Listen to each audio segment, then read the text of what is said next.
Good morning बच्चों। Video का content है triangle chapter exercise 6.6 optional exercise है बच्चों। ये एनसीईआरटी बुक 10 से।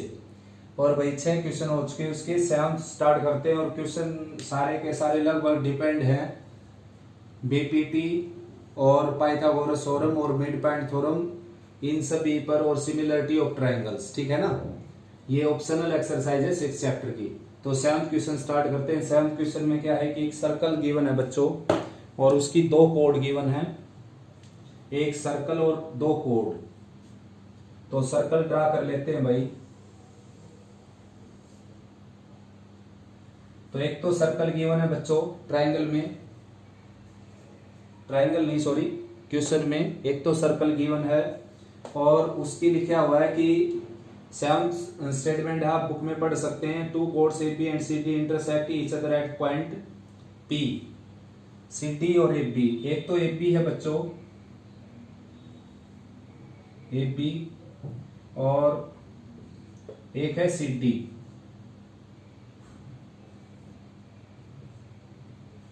इंटरसेक्ट करती है ये पी पर, सेंटर नहीं है ये पी, कोई जरूर नहीं सेंटर होगा, गिवन नहीं है ऐसा। तो ए सी को भी ज्वाइन कर रखा है और बी डी को भी ज्वाइन कर रखा है। बस इतना सा बच्चों, और ये प्रूव करना है ये दोनों पार्ट।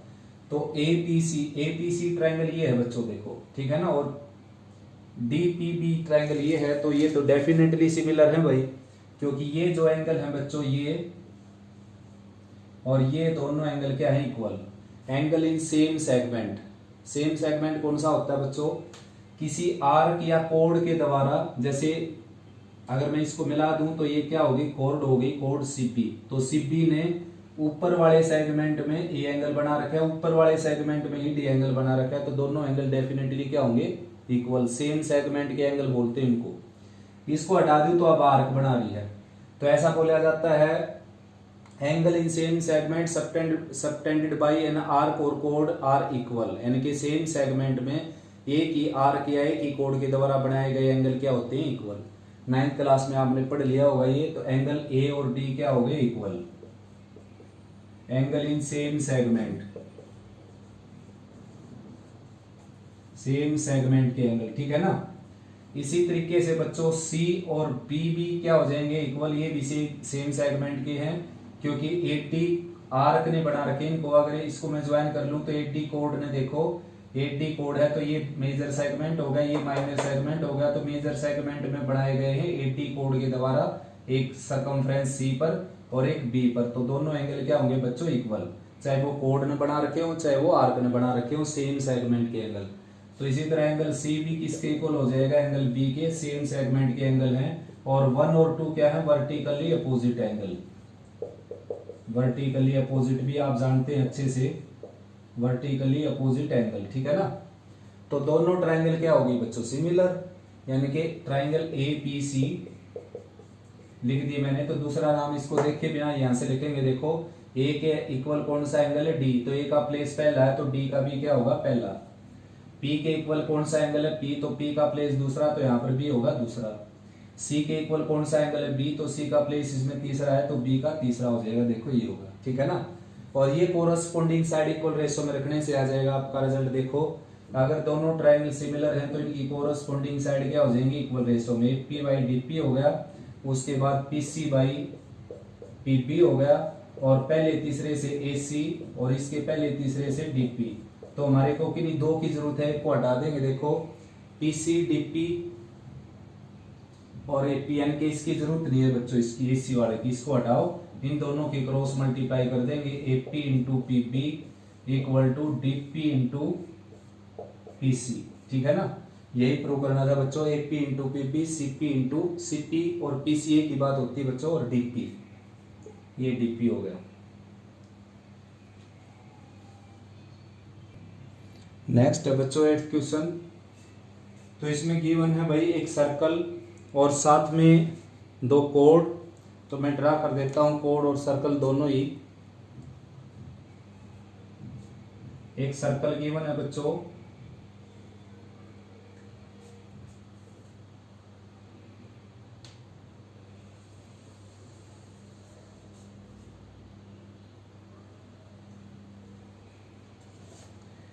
एक तो है बच्चों सर्कल, इसमें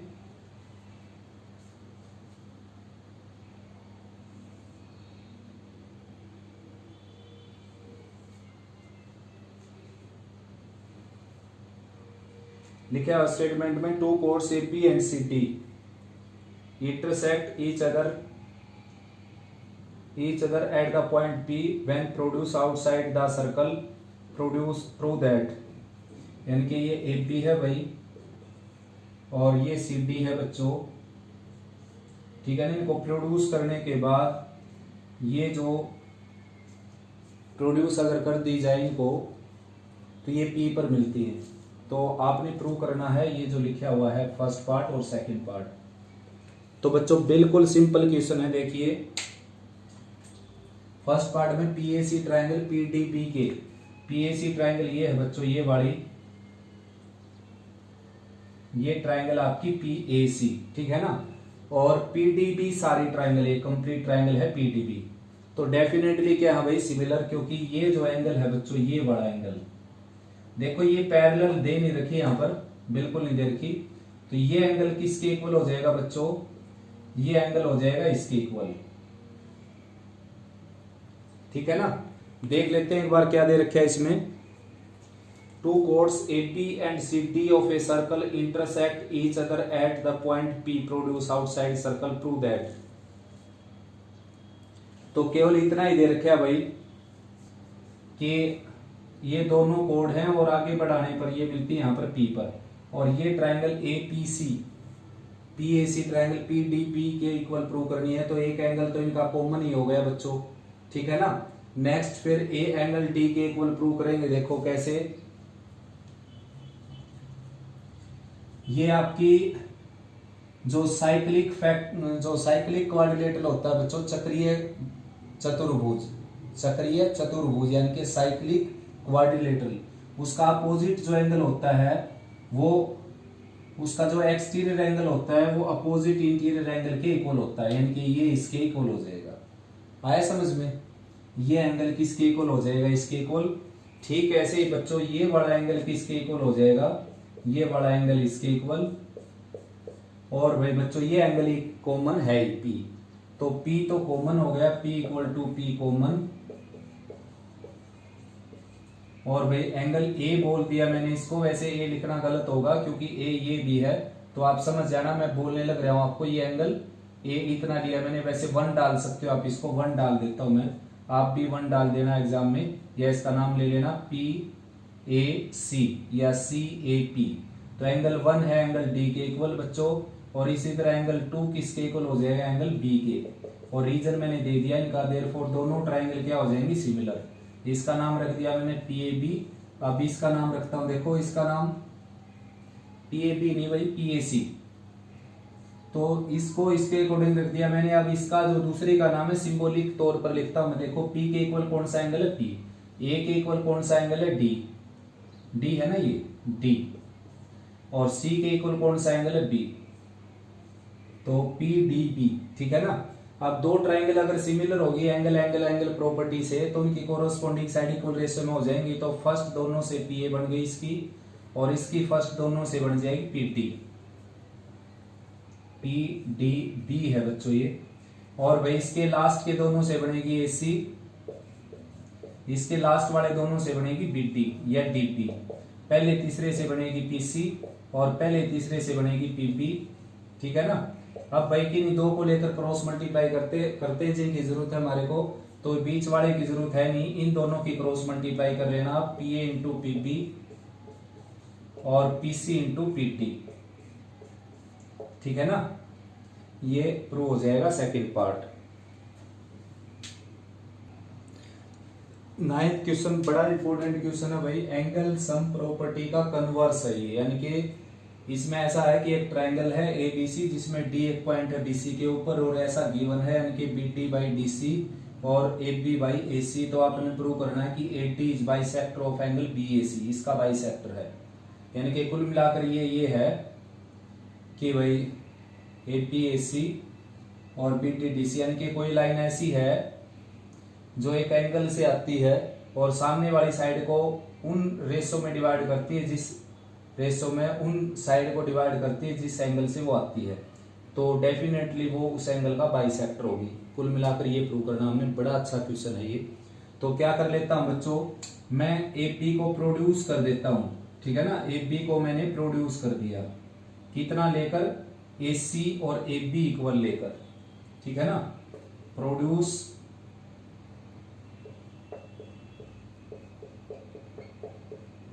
ए B equal to produce A B such that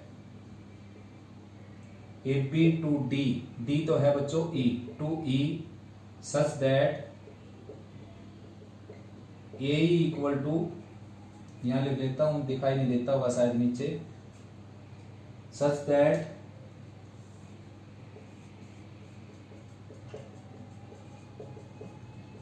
that A equal to A C, ठीक है ना। ए सी के इक्वल हो जाए, जितनी ए सी है उतनी मैंने इसको आगे बढ़ा दिया यहां तक, ए तक, और इसको मैंने ज्वाइन कर दिया, ठीक है ना। जो इक्वल है उनको मैं रेड कलर से दिखा देता हूं बच्चों। मैंने ए को इतना आगे बढ़ाया ताकि वो ए सी जितनी हो जाए लेंथ में, ए सी जितनी, ठीक है ना। क्या है कि ए सी और ए अब क्या होगी इक्वल बच्चों, कंस्ट्रक्शन से, कंस्ट्रक्शन लिख देना इसमें, ठीक है ना। तो ये दोनों अगर इक्वल होगी तो एंगल 1 और एंगल 2 तो डेफिनेटली इक्वल हो जाएंगे, क्योंकि किसी ट्रायंगल में अगर दो साइड इक्वल है तो उनके अपोजिट एंगल इक्वल होते हैं बच्चों।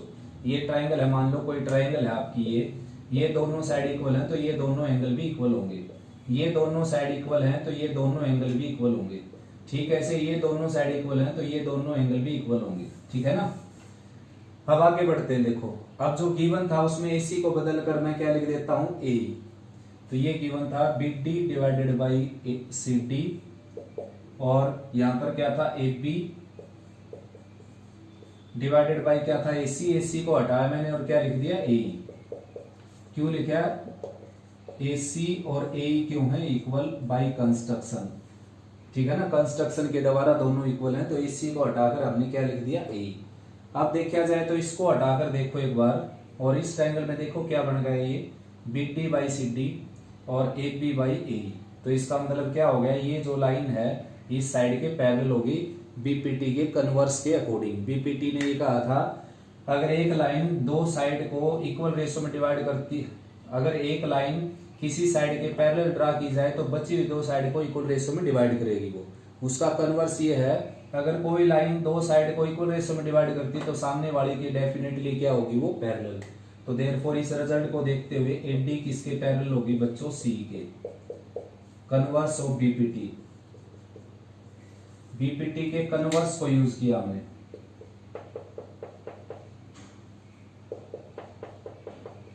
कन्वर्स ऑफ बीपीटी, ठीक है ना। बीपीटी के कन्वर्स को यूज करते हुए अब देखो बच्चों, ये अगर दोनों पैरेलल होगी तो एंगल 1 जो है एंगल 3 के इक्वल हो गया। एंगल 1 2 के इक्वल पहले से था, मैंने बताया आपको, और एंगल 1 किसके इक्वल हो गया, एंगल 3 के इक्वल। क्यों हो गया, क्योंकि कोरस्पॉन्डिंग एंगल इक्वल होते हैं, ठीक है। ऐसे ये लाइन तो थी, ये मैंने रेज की थी, ये 2, क्योंकि 2 ये है बच्चों, एंगल 2 ये है, ना कि ये सारा। अब ये जो एंगल है ये 4 और 2 भी क्या हो गए इक्वल, एंगल 4 और 2 भी क्या हो गए इक्वल। क्यों, क्योंकि ये भी क्या है, अल्टरनेटिव एंगल। ये लाइन पैरेलल है अगर तो ये ट्रांसवर्सल होगी, ट्रांसवर्सल के एक इधर, तो दोनों क्या हो गए, अल्टरनेट एंगल। ये अल्टरनेट एंगल और ये 1 और 2, 1 और 3 कोरस्पॉन्डिंग एंगल,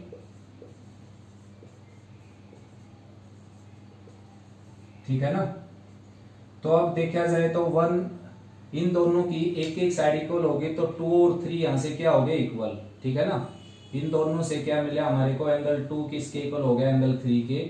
अब 2 4 के इक्वल है, 2 3 के। पहले तो देखो इन दोनों से, इन दोनों की लेफ्ट साइड इक्वल है, एंगल 1 है दोनों की लेफ्ट साइड, तो एंगल 2 और 3 इक्वल हो गए। फिर इसको देखे हम, 2 4 के इक्वल भी है, 2 3 के इक्वल भी।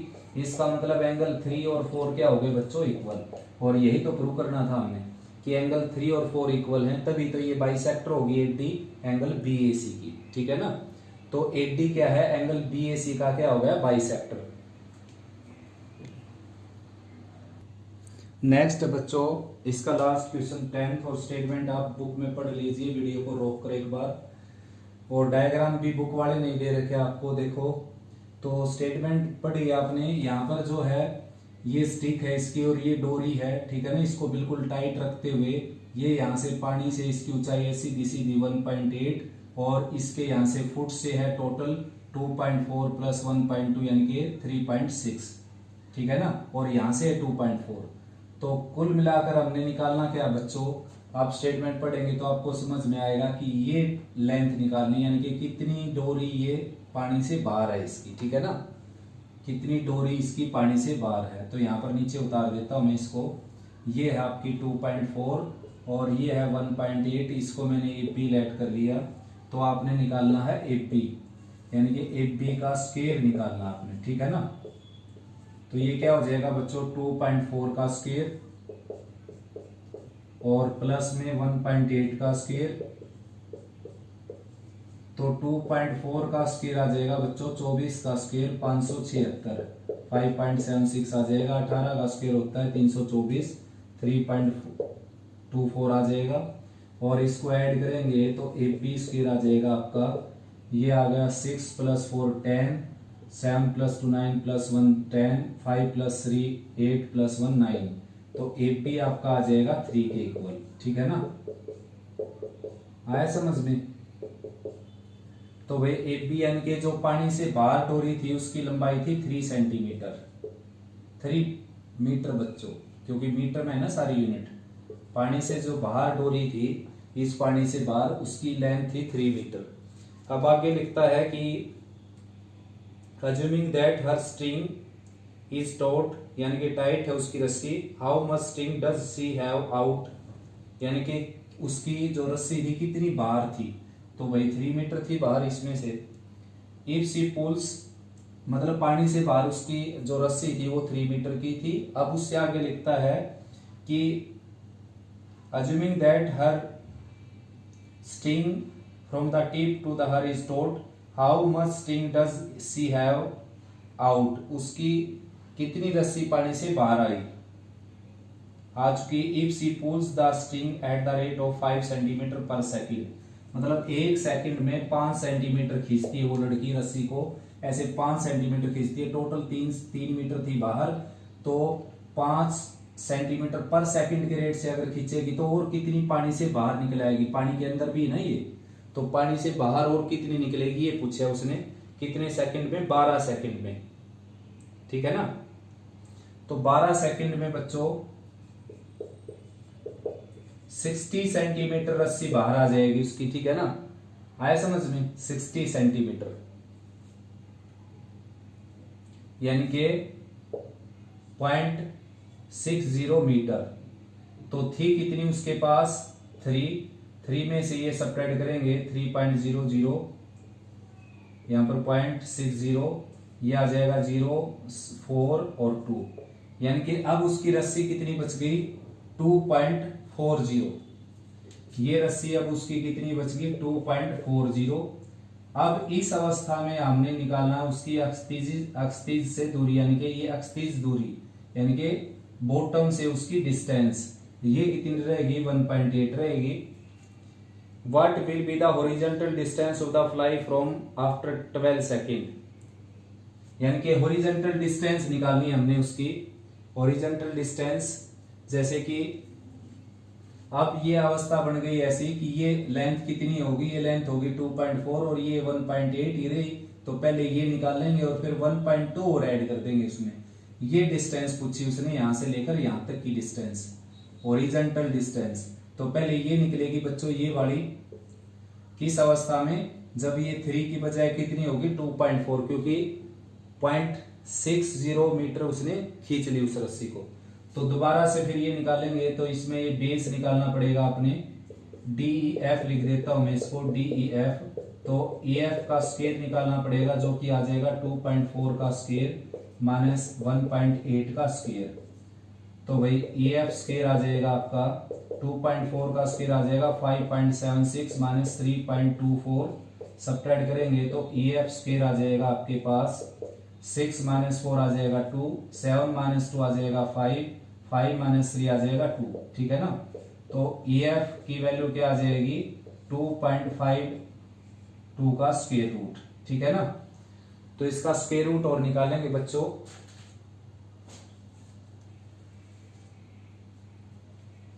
तो इसका स्क्वायर रूट निकाल देते हैं भाई एक बार।